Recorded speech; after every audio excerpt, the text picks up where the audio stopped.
मुंबई, ठाणे, कल्याण, डोंबिवलीमधील सत्ता संघर्षावर एकनाथ शिंदेंनी पडदा टाकलाय।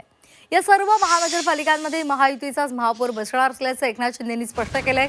तसंच मुंबई महानगरपालिकेच्या महापौर पदावरून एकनाथ शिंदेंनी विरोधकांना सुद्धा सुनावलेलं आहे।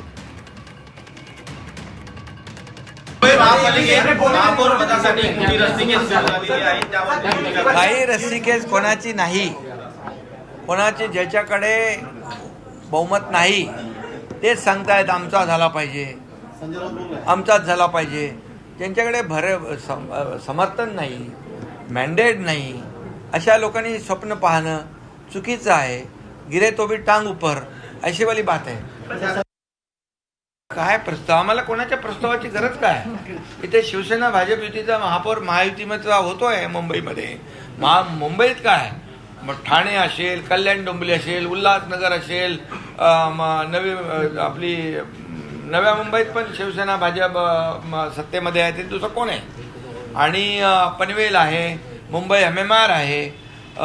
राज्यातल्या काही किरकोळ महापालिका सोडल्या तर सगळीकडे महायुतीचाच महापौर होणार आहे। आम्ही काही ठिकाणी एकत्र लढलोय, काही ठिकाणी वेगळे लढलो, पण शेवटी महायुतीच आहे।